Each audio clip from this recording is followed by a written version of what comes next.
আমরা আজকে যে প্যাসেজটা করব আপনারা এটাকে কোথাও পাবেন না, কিন্তু এক্সামে এটা ঠিকই আসতেছে। সো এটা মুখস্থ করে ফেলেন, এক্সামে যদি চলে আসে আনসার একদম মুখস্থ করে দিয়ে আসবেন। এটাকে যদি প্র্যাকটিস করতে চান ডিসক্রিপশনে একটা লিঙ্ক পাবেন, ওখানে ক্লিক করলে আপনারা এরকম একটা পেজে চলে যাবেন যেখানে এই যে নিউজিল্যান্ড শর্ট স্টোরিজ প্যাসেজটা আপলোড করা আছে, আপনারা এখান থেকে প্র্যাকটিস করতে পারেন। এখানে একটা এআইও দেওয়া আছে, আপনি চাইলে আপনার রাইটিং এখানে ইভ্যালুয়েশন করাতে পারবেন। অ্যান্ড তাহলে চলেন আমরা আমাদের ক্লাসটা শুরু করি। সো প্যাসেজটার নাম হচ্ছে New Zealand short stories passage three, এটা একটা, এই জন্যই বলতেছি আনসারটা মুখস্থ করে ফেলেন, তাহলে এক্সামে আসলে প্যাসেজ থ্রি থেকে সবগুলো কারেক্ট করতে পারবেন। শুরুতে কিছু ইয়েস নো নট গিভেন ছিল, তারপর এমসিকিউ, এবং সবার শেষে হচ্ছে আপনার সামারি কমপ্লিশন। নর্মালি প্যাসেজ থ্রিতে কিন্তু এরকম জিনিসপত্রই বেশি বেশি আসে।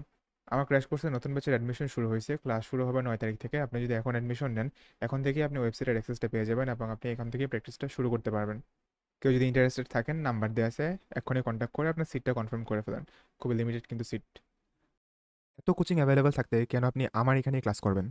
কারণ আমার এখানে পাচ্ছেন সবথেকে অ্যাফোর্ডেবল প্রাইসে সবথেকে best guideline. Reading, listening, writing, speaking প্রত্যেকটা মডিউল আপনাকে আমি শুরু থেকে শেষ পর্যন্ত গাইড করব এবং কোর্স চলাকালীন আপনাকে কীভাবে পড়াশোনা করতে হবে ওইটা আপনাকে ওরিয়েন্টেশন ক্লাসে বলে দেওয়া হবে। ব্যাচের স্টুডেন্ট থাকবে খুবই সীমিত, যেন আমি সবাইকে তাদের প্রয়োজনে প্রপারলি গাইড করতে পারি। প্রতি ক্লাস শেষে আপনি ওই ক্লাসের রেকর্ডিংস পেয়ে যাবেন, যেন আপনার কনভিনিয়েন্ট টাইমে ওটাকে আপনি আবার দেখে নিতে পারেন। এবং শুরু থেকে শেষ পর্যন্ত প্রত্যেকটা ক্লাসে আপনাকে এসডব্লিউ প্রোভাইড করা হবে, প্লাস আপনাকে ভোকাবুলারি দেওয়া হবে এবং সাথে করে আপনাকে ডেইলি টাইপিং প্র্যাকটিসের জন্য একটা করে পিডিএফ প্রোভাইড করা হবে। ওই পিডিএফটা যদি আপনি রেগুলার টাইপ করেন, আপনার টাইপিং স্পিড ইমপ্রুভ হয়ে যাবে, আপনার রিডিং আন্ডারস্ট্যান্ডিং ইমপ্রুভ হয়ে যাবে, আপনার রাইটিং টাস্ক টু এর যে আইডিয়া জেনারেশনটা আছে এটাও ইমপ্রুভ হয়ে যাবে। সো এই সব কিছুই পাচ্ছেন আপনি সব থেকে অ্যাফোর্ডেবল প্রাইসে। নিউজিল্যান্ড শর্ট স্টোরিজ আমাদের প্রথম যে ইয়েস নট গিভেনটা, এখানে বলতেছে writing novels and short stories requires the same range of skills. আমাদের এখানে মেন টার্গেটটা কি, এটাই খুঁজে বের করা যে সেম রেঞ্জ অফ স্কিলস প্রয়োজন পড়ে কিনা। কী কী লিখতে? নোভেল এবং শর্ট স্টোরিজ, এই দুটো জিনিস লিখতে একই ধরনের বা সেম স্কিল প্রয়োজন পড়ে কিনা। আচ্ছা, আমরা যদি হয়তো প্যাসেজ ওয়ানে বা প্যারাগ্রাফ ওয়ানে যেয়ে যদি খোঁজাটা শুরু করি, in order to make the selection. আচ্ছা, এখানে বেসিক্যালি হয়েছে কি, Paula Morris, the editor of a new book of short stories, introduces her collection. When I was appointed editor of this new collection, my instructions were to choose stories written by New Zealanders in the last decade. In order to make that selection, I wanted to read as widely as possible. I would not select authors simply because they were important names in New Zealand literature. Novelists who occasionally write short stories were also included. However, those who write full-length novels may not always possess the, দেখেন এখানে একটা কথা বলছে, however যদিও those who write full-length novel may not always possesses, মানে ওদের মধ্যে সবসময় হয়তো বা থাকে না, কি থাকে না, the specific abilities, নির্দিষ্ট কিছু অ্যাবিলিটিস। কিসের abilities? To write short stories and vice versa. মানে যারা নোবেল লিখে তাদের কাছে শর্ট স্টোরিজ লেখার যে এবিলিটিগুলো থাকার কথা সেগুলো মাঝে মাঝে থাকে না, এবং ভাইস ভার্সা, বা যারা শর্ট স্টোরিজ লিখে তাদের কাছে নোবেল লেখার অ্যাবিলিটিস থাকে না। কিন্তু এখানে বলতেছে যে সেম স্কিল দিয়ে দুইটাই লেখা যায়, কিন্তু এখানে বলতেছে একজনের মধ্যে একটা থাকলে আর একটা নাও থাকতে পারে। তার মানে কি, সেম স্কিল দিয়ে লেখা যায় না, দুটা আলাদা আলাদা স্কিল প্রয়োজন পড়ে। তার মানে আমাদের এটা হবে নো, ডেফিনেটলি, রাইট। আপনারা অবশ্যই লাইক করে দেন অ্যান্ড কমেন্ট করেন। ভিডিও দেখেন, লাইকও দেন না, কমেন্টও করেন না, পরে ভিডিওতে কোনো ভিউজই আসে না। দেখতেছেন চ্যানেলের কি অবস্থা, কোনো সাবস্ক্রাইবার নাই, ভিউজ নাই। আর যারা নতুন নতুন ভিডিও দেখতেছেন অবশ্যই সাবস্ক্রাইব করে রাখেন, কারণ আমি অলওয়েজ এরকম ইম্পর্টেন্ট প্যাসেজ আপলোড করি যেগুলো প্রশ্নে, মানে যেগুলো পরীক্ষার মধ্যে আসে। আপনারা যদি এগুলো একটু ভালো করে যান, একে তো আইডিয়া পাবেন, আর যদি একদমে চলে আসে তাহলে তো কথাই নেই, শোনায় সোহাগা অবস্থা একবারে। Publishers, editors, and academics provided valuable help in identifying sources of material. Publisher, editor এবং একাডেমিকরা কি করছে? ভ্যালুয়েবল হেল্প প্রোভাইড করছে। কোন জিনিসে ভ্যালুয়েবল হেল্প প্রোভাইড করছে? সোর্সেস অফ ম্যাটেরিয়ালের সোর্সগুলোকে আইডেন্টিফাই করাতে, রাইট। তো চলেন দেখি যে অ্যাকচুয়ালি তারা হেল্প করছিল কিনা আইডেন্টিফাই করতে। A variety of people, publishers, editors, academics, altered me to new names or reminded me about familiar names that I associated with other forms of writing. দেখেন এখানে কি বলতেছে যে ইয়েস, কিছু কিছু মানুষ যেরকম পাবলিশার, এডিটর, একাডেমিকরা আমাকে কিছু নেম সাজেস্ট করেছিল, যাদেরকে আমি হয়তোবা চিনি বা যারা আমার কাছে একদমই নতুন। সো দেন আমি তাদেরকে নিয়ে আমার এই যেই ডিসিশনটা আছে বা এডিটরটা আছে বা আমি যে লেখাটা লিখতেছি ওখানে ইনক্লুড করেছিলাম। সো ইয়েস, এখানে এই জিনিসটাই বলতেছে যে পাবলিশার, একাডেমিক এবং এডিটররা কি করছে, হেল্প প্রোভাইড করেছে এই লাইনটা দিয়ে। পরে আসেন 29 নম্বর, authors living overseas tend to lose interest in writing about New Zealand. যারা ওভারসিজ থাকে, মানে অন্য দেশে থাকে, তারা নিউজিল্যান্ড নিয়ে লেখার যেই ইন্টারেস্টটা আছে সেটা হারিয়ে ফেলে। তো চলেন দেখি অ্যাকচুয়ালি ওরা হারিয়ে ফেলে কিনা, নাকি ওদের মধ্যে ইন্টারেস্টটা থাকে। Author may be living overseas or publishing elsewhere or setting his or her work in another country, but none of these were issues I considered relevant. Neither did it matter whether they were famous or obscure. The only active New Zealand story writer I ruled out of my considerations was myself, as it would have been um, incompatible with my role as editor. এই যে আমার পড়ার স্পিডটা দেখতেছেন, আপনাদের যে target যদি থাকে ব্যান্ড 8-এর উপরে রিডিংয়ে, তাহলে এরকম ফার্স্ট আপনাকে কিন্তু পড়তে হবে, জিনিসটা মাথায় রাখেন, ঠিক আছে? সো দেখেন এখানে হচ্ছে আপনার ওভারসিজ রাইটারদের কথাবার্তা বলছে, বাট কোথাও কিন্তু এরকম করে বলে নাই যে যারা ওভারসিজে থাকে তারা হচ্ছে কি নিউজিল্যান্ড নিয়ে লিখা বা নিউজিল্যান্ড নিয়ে লিখার যে ইন্টারেস্ট আছে সেটাকে হারিয়ে ফেলে, সেটাকে লুজ করে ফেলে, এমন কিন্তু কোনো ওয়ার্ড কোনো কিছু মেনশন করে নেই। তো যদি এমন কিছু মেনশন করে নেই, definitely are not given. It was important that one particular author's work was excluded from the collection. যে এটা ইম্পর্টেন্ট ছিল, গুরুত্বপূর্ণ ছিল। কোন জিনিসটা গুরুত্বপূর্ণ ছিল? এক্সক্লুড করা, বাদ দেয়া। কি বাদ দেয়া? One particular author's work. কোত্থেকে? এই যে কালেকশনটা সে মেক করতেছে সেখান থেকে। সো কালেকশন থেকে একজন অথরের ওয়ার্ক বাদ দেওয়াটা ইম্পর্টেন্ট ছিল। আমরা যদি হচ্ছে এই প্যারাগ্রাফটা লাস্টের লাইনটা পড়ি, the only active New Zealand short story writer I ruled out of my considerations was myself. যাকে আমি বাদ দিয়েছিলাম, রুলড আউট মানে কি? বাদ দেয়া। As it would have been incompatible with my role as editor. কারণ এটা হচ্ছে যদি আমি রাখতাম তাহলে জিনিসটা কি হইতো? ইনকম্পিটেবল হইতো। What is incompatible means? Incompatible মানে হচ্ছে বেমানান, বুঝতেছেন? যে বলতেছে যে কারণ আমি যে একজন এডিটর হিসেবে কাজ করতেছি, এখানে আমার রাইটিংটা রাখাটা কি বেমানান হবে। তার মানে কি? তার রাইটিংটা বাদ দেওয়াটা কি ছিল? ইম্পর্টেন্ট ছিল। সো একজন পার্টিকুলার অথরের কাজ বা রাইটিং বাদ দেওয়াটা কি ছিল? ইম্পর্টেন্ট ছিল। এটাই প্যাসেজে ইন্ডিকেট করতেছে। 31 নম্বর, Katherine Mansfield's influence on today's author has been overstated. Katherine ম্যানসফিল্ডের যে ইনফ্লুয়েন্সটা আছে বর্তমান রাইটারদের ওপরে, এটাকে ওভারস্টেট করা হয়েছে, খুব বাড়িয়ে চাড়িয়ে বলা হয়েছে বা বাড়িয়ে চাড়িয়ে লেখা হয়েছে। সো আমরা যদি হচ্ছে সামনে আগাই, ক্যাথারিন ম্যানসফিল্ডের কথা এই যে এখানে আছে, ওনাকে চেনেন না আপনারা, তাই না? আরও একটা প্যাসেজ আছে যেটা পুরোপুরি তার উপরই। সো এখানে হচ্ছে most influenced by iconic writer of the past বলছে, such as Katherine Mansfield and those following more recent edition such categorizations are simplistic. There was no particular version of New Zealand I wanted to construct or dismantle. But দেখেন Catherine ম্যানসফিল্ডের ইনফ্লুয়েন্সের কথা বলছে, যে বলছে যেটা অনেক বেশি influence করছে, most influential writer হচ্ছে সে, তারটা অনেক ইনফ্লুয়েন্স হয়েছে, কিন্তু কোথাও হচ্ছে কিন্তু এরকম বলে নাই যে তার যে ইনফ্লুয়েন্সটা আছে সেটাকে কোনো জায়গাতে ওভারস্টেটেড করা হয়েছে, তাই না? সো ওভারস্টেটেড করা হয়েছে এমন কিন্তু কোনো কিছু বলে নাই। সো যেহেতু বলে নাই, তো আমরা এটাকে কি দিব? আমরা নট গিভেন আনসার করবো। এরপর, it is possible to give an overview of an entire society in a short story. একটা এন্টায়ার সোসাইটিকে ওভারভিউ দেওয়া শর্ট স্টোরিজের মাধ্যমে কি সম্ভব? It is possible to give an overview of an entire society in a short story. There was no particular version of New Zealand I wanted to construct or dismantle. For although we may get glimpses মানে কি? ঝলক of a society through its short stories, this cannot set out to give us a panoramic social summary. কি করতে পারবে না? Social সামারিটা দিতে পারবে না, বাট কি দিতে পারবে? একটা ঝলক দিতে পারবে সোসাইটির। কিন্তু এখানে বলতেছে কি ওভারভিউটা দেওয়া সম্ভব বা সামারিটা দেওয়া সম্ভব। সো কন্ট্রাডিক্ট করতেছে, অ্যান্ড আনসার হবে তাহলে নো, ডেফিনেটলি। এরপর আসেন সব থেকে ডিফিকাল্ট যে কোশ্চেন টাইপ এমসিকিউতে। প্রথম যেই এমসিকিউটা আছে সেখানে বলতেছে, Paula Morris refers to that small matter of the fluency of the writing too. মানে সে যে হচ্ছে কথাটা বলছে, কথাটা দ্বারা কোন জিনিসটাকে রেফার করছে। আসেন সামনে আগাই, আমরা সামনে থেকে পড়তে থাকি। হ্যাঁ, দ্য শর্ট স্টোরিজের কথা এখানে বলছে, বিকাম অ্যাপারেন্ট করলি, এই যে দেখেন এখানে বলছে that small matter of fluency of writing. তাহলে আমাদের এই সেন্টেন্স একটু ভালো করে পড়ি, উপর থেকে পড়েছি তাহলে আমরা আইডিয়াটা পাবো। The stories chosen would reflect the diversity of contemporary New Zealand. I hope যেই স্টোরিগুলো আমি চুজ করছি এগুলো সমসাময়িক যেই সোশ্যাল ইকোনমিক স্ট্যাটাস ছিল নিউজিল্যান্ডের, ওটাকে ওই ডাইভার্সিটিটাকে কী করবে? রিফ্লেক্ট করবে, এটা সে ভাবছিল। However it quickly became apparent that the quality of the that small matter of the fluency of writing was more important to me than the ethnicity, gender, social background, and regional affiliation of its author. So তার কাছে কি হয়ে important বেশি হয়ে গেছে, quickly become apparent, স্পষ্ট হয়ে গেছে, কোয়ালিটি অফ স্টোরি তার কাছে বেশি ইম্পর্টেন্ট ছিল দেন আপনার হচ্ছে যে এথনিসিটি, জেন্ডার, সোশ্যাল ব্যাকগ্রাউন্ড এবং রিজনাল অ্যাফিলিয়েশন ছিল সেটার থেকে।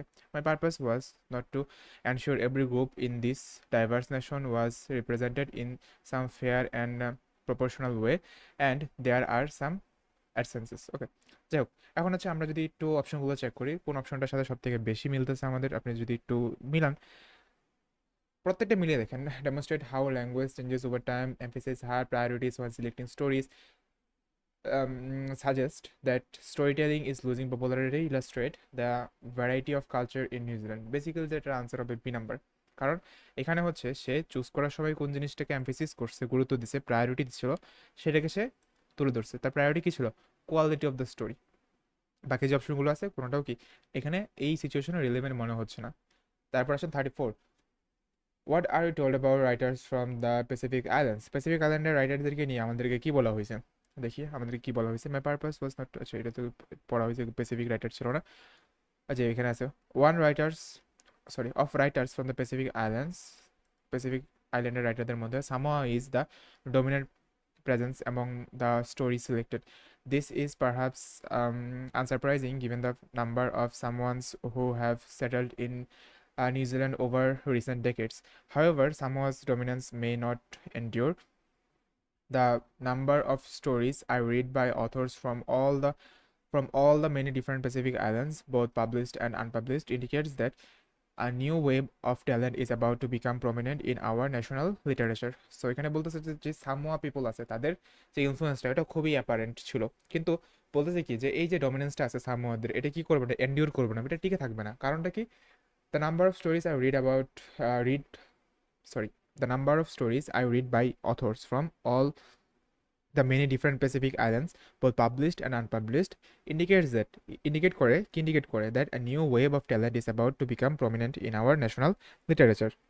একটা নিউ ওয়েব খুবই প্রমিনেন্ট হয়ে যাবে আস্তে আস্তে। এখন এই অপশনটার সাথে বা এই কথার সাথে আমাদের কোন অপশনটা মিলতেছে, আপনি সবগুলোর সাথে মিলে দেখতে পারেন যে কোনটা সব থেকে রিলেভেন্ট। আপনার কাছে সব থেকে বেশি রিলেভেন্ট কিন্তু এই নাম্বারটি মনে হবে, যে they will be increasingly important in the future. Prominent হওয়া, ইম্পর্টেন্ট হওয়া, এই জিনিসগুলো কিন্তু একই রকমের অর্থ প্রকাশ করে। এবং এটা কি হবে? অ্যাবাউট টু বিকাম, ফিউচারের কথা মিন করতেছে, তাই না? সো এটা আপনার এ। তারপর Paula Morris refers to William Traver to illustrate. Paula Morris William ট্রাভারকে রেফার করছে কি জিনিসটা ইলাস্ট্রেট করার জন্য। সো উইলিয়াম ট্রাভার, এখানে আছে ট্রাভারের নাম, এখানেও আছে, আগেরটাতেও আছে ট্রাভারের নাম। সো কিসের জন্য ইন্ডিকেট করছে দেখা যাক। All the writers who are here speak of New Zealand, I think, in direct and indirected ways, even the ones who set their work elsewhere. When writing fiction, says the master short story writer William Trevor, you cannot escape the person you are. All fiction has its autobiographical root. Trevor was born in Ireland, and therefore, he says, I observe the world through Irish sensibilities, take for granted an Irish way of doing things, and এখানে একটা I হইতো, I am reminded of familiarities of early environment when I am separated from them. The stories featured in his collection are evidence of this truth. Basically এখানে কি বলতেছে যে William Trevor যে লোকটা ছিল সে বেসিক্যালি আয়ারল্যান্ডের ছিল, এবং তারপর বলতেছে যে সে দুনিয়াটাকে আয়ারল্যান্ডের নজরে দেখে। সে যখন লিখে তখন তার লেখার মধ্যে ওই আইরিশ যেই ভাবটা আছে সেটা চলে আসে। এগুলো এখানে আলোচনা করতেছে। এখন এইসব আলোচনার সাথে আপনার কোন অপশনটা মিলতেছে দেখেন। 35, কোন অপশনটা মিলে আপনি একটু চেক করেন কোনটা সব থেকে বেশি অ্যাপ্রোপ্রিয়েট আপনার কাছে মনে হয়। চাইলে পজ করতে পারেন, পজ করে ভালো করে পড়তে পারেন। আপনার কাছে যে অপশনটা সব থেকে বেশি অ্যাপ্রোপ্রিয়েট মনে হবে সেটা হচ্ছে সি নাম্বার, যে how and author's life experiences affect their writing. Life experience কীভাবে রাইটিংটাকে এফেক্ট করে। ওকে, সো এই হচ্ছে আমাদের এটার আনসার, সি নাম্বার। দেন 36-এ আসেন, what is Paula Morris doing in the fifth paragraph. Fifth paragraph আমাদের যাইতে হবে। কত নম্বরে আসি? 1, 2, এটা 3, 4, 5, এটা। Of course, a collection like this is partly a product of the taste and enthusiasms of its editor. At some point early in my reading, I became conscious of this. So বলতেছে এই যে এরকম একটা collection make করা, এটা কিসের product, কিসের ফসল? অ্যানথুজিয়াজম এবং টেস্টের ফসল কাদের, যে এটা লিখতেছে, যে এডিট করতেছে তার। At some point early in my reading I became conscious of this. আমার রিডিংয়ের শুরুর দিকে আমি এই বিষয়টা সম্পর্কে অবগত হয়েছিলাম। ওকে, তারপর a story had to grab me, একটা স্টোরি আমাকে গ্র্যাব করতে হবে, move, provoke, excite, entertain or challenge me, stay with me in some way. So স্টোরিগুলো আমার কাছে তো এরকম করে থাকা লাগবে, আমাকে এই জিনিসগুলো পড়া লাগবে। If it was to be included, যদি আমি এটাকে ইনক্লুড করতে হয় বা ইনক্লুড করতে চাই, the stories I kept returning to were those that would not go away, would not be forgotten by me, and in this sense it is just a subjective selection. Okay, এই হচ্ছে আলোচনা। এখন এই আলোচনার সাথে আমাদের কোন অপশনটা মিলতেছে, explaining which were her favourite stories, কোনটা তার ফেভারিট স্টোরিজ ছিল, rejecting a common criticism of modern stories, contrasting the content of various different stories, comparing her collection with other books of stories. Now A এবং B তো আমাদের হবে না sure, C এবং D এর মধ্যে আমরা কনফিউজ, যে আনসারটা কোনটা হবে, comparing her collection with other books of stories নাকি contrasting the content of various different stories. What do you think? আমার কাছে এখানে সি নাম্বার মনে হইতেছে। কেন সি নাম্বার মনে হইতেছে? যে স্টোরিগুলোর মধ্যে কি কি ধরনের হচ্ছে জিনিস থাকা লাগবে এগুলো নিয়ে আলোচনা করতেছে, যে আমাকে ধরে রাখতে হবে, আমাকে মুভ করতে হবে, আমাকে প্রভোক করতে হবে, এক্সাইট, এন্টারটেইন, চ্যালেঞ্জ করতে হবে, অথবা stay with me in some way, আমার সাথে কোনো না কোনোভাবে থাকতে হবে। আমার কাছে এখানে সিটা যদিও ক্লিয়ারলি মিলতেছে না, বাট যদি আমরা কম্পেয়ার করি যে কোনটা সব থেকে বেশি রিলেভেন্ট, আমার কাছে সি নাম্বারটাই মনে হইতেছে, কারণ বাকিগুলো ফর শিওর বাদ। আচ্ছা, তারপর আসলে আমাদের সামারি কম্পিটিশনের মধ্যে, অ্যান্ড ক্র্যাশ কোর্সের ব্যাচ শুরু হইতেছে, কিন্তু আপনার ওয়েবসাইটের অ্যাক্সেস কিন্তু সেখানে ফ্রি পাবেন। আর এই যে ওয়েবসাইটের কথা যে দেখেন এখানে কী কী আছে, এই সব কিছু কিন্তু আমার ওয়েবসাইটের মধ্যে আছে, আপনারা চাইলে আলাদা করে পারচেস করতে পারেন যদি কোর্স করার ইচ্ছা নাই, আর যারা কোর্স করবেন তারা তো হচ্ছে এটা পুরোপুরি ফ্রিতে পাবেন। Was this was this a golden decade for writers. Okay, আমাদের যেই কি বলে, আরে পেটে আছে মুখে নাই, বক্সের মধ্যে, মানে এটা একটা বক্স থাকে, বক্সের মধ্যে যে ওয়ার্ডসগুলো আছে ওগুলো হচ্ছে travel opportunities, technological advances, broadcast media, government support, commercial sponsorship, tertiary programmes, literacy, literary publications. আমাদের ফার্স্টে যে প্রশ্নটা আছে এখানে বলতেছে, the arts in general benefited from dash that resulted in millions of dollars worth of investment. আর্টটা আছে এটা বেনিফিটেড হয়েছে কোনো একটা কিছু থেকে, যেটা কি হয়েছে, মিলিয়ন্স অফ ডলার ইনভেস্ট করার কারণে হয়েছে, মিলিয়ন্স অফ ডলার ইনভেস্ট করার কারণে কিছু একটা হয়েছে, এবং ওইটা থেকে আর কি হয়েছে, বেনিফিটেড হয়েছে। আসলে সামনে আগে এই যেখানে গোল্ডেন এজের কথা বলতেছে, স্টোরিজ ফিকশন, তো এই স্টোরিগুলো কি থেকে বেনিফিট হয়েছে, এটা তুমি seen as a period of investment and opportunity. For 9 years, the Prime Minister herself took on the arts, culture, and heritage ministerial portfolio, quickly implementing a cultural recovery package of tens of millions of dollars. দেখেন এখানে হচ্ছে এই নিয়ে আলোচনা করতেছে, এবং কি নিয়ে বলতেছে, দেখো 9 বছর ধরে প্রাইম মিনিস্টার নিজেই এই বিষয়গুলো হ্যান্ডেল করতেছিল, এবং quickly implementing a cultural recovery package of tense of millions dollar, এবং মিলিয়ন ডলার দিয়ে একটা লাইক ইনভেস্টমেন্টের মতো হচ্ছে এখানে কি করছে, ইমপ্লিমেন্ট করছে। এই সব কথাবার্তার সাথে কোনটা মিলে, দেখেন গভর্নমেন্ট সাপোর্ট, বেনিফিটেড হয়েছে কার থেকে, গভর্নমেন্ট সাপোর্ট থেকে হচ্ছে বেনিফিটেড হয়েছে, সেখানে একটা গভর্নমেন্ট সাপোর্ট নিয়ে আলোচনা করতেছে, তো এটা হবে হচ্ছে government support, prime minister support করছে, তাই না। Another innovation was a new dish such as the Randall cottage initiative. আরেকটা ছিল এটা নতুন কিছু একটা, আরেকটা ইনোভেশন ছিল নতুন কোনো একটা কিছু, যার একটা এক্সাম্পল হিসেবে এই র্যান্ডাল কটেজ ইনিশিয়েটিভটাকে উল্লেখ করছে।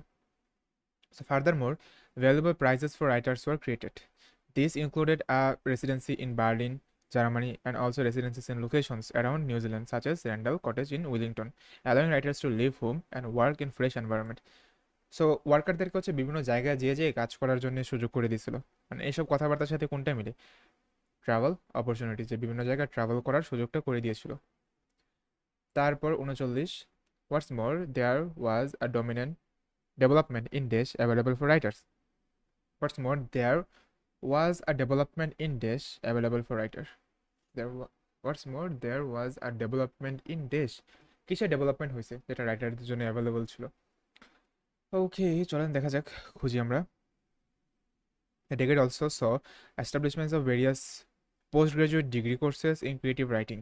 Victoria University led to, দেখেন আরেকটা এখানে একটা কথা বলা আছে যে বিল ম্যানহায়ারের কথা বলছে, যেখানে বিল ম্যানহায়ার একটা ইম্পর্টেন্ট রোল প্লে করছে। Victoria University led the way when Bill Manhire added an MA course to his already popular undergrad course in creative writing, and this was followed by other institutions. কি করতেছে এখানে? Post graduate, তাই না? Post graduate degree include করার কথা বলছে, MA degree, MA course include করার কথা বলছে। যেসব কথাবার্তার সাথে কোনটা মিলে? Tertiary programme. টারশিয়ারি মানে কি? বুঝবে না। টারশিয়ারি মানে হচ্ছে হায়ার এডুকেশন।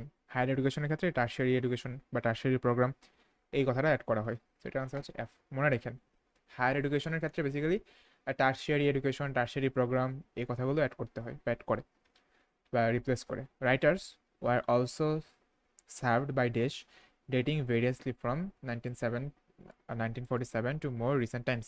রাইটারদেরকে 1997 থেকে মোর রিসেন্ট টাইমসের মধ্যে ভ্যারি করা কোনো একটা কিছু প্রোভাইড করা হয়েছিল, সার্ভ করা হয়েছিল, প্রোভাইড করা হয়েছিল রাইটারদেরকে। কি এরকম সার্ভ করেছিল? আ number of journals promoting new writing survived, including Landfall, established at the University of Otago in 1947. These titles were joined in the period by ventures like Jam and the E-Tribe, okay, Major and okay, Nizan, our single last creature fiction, just by record year they remain very popular and the দেখেন এখানে হচ্ছে কি নিয়ে কথা বলতেছে লাস্টের দিকে, যে ওদেরকে নাম্বার অফ জার্নাল হচ্ছে দিছে, যার মধ্যে একটা ছিল কি ওই যে 1947 সালের ওই জার্নালটা। তো এখন জার্নালের সাথে আমাদের কোনটা মিলে?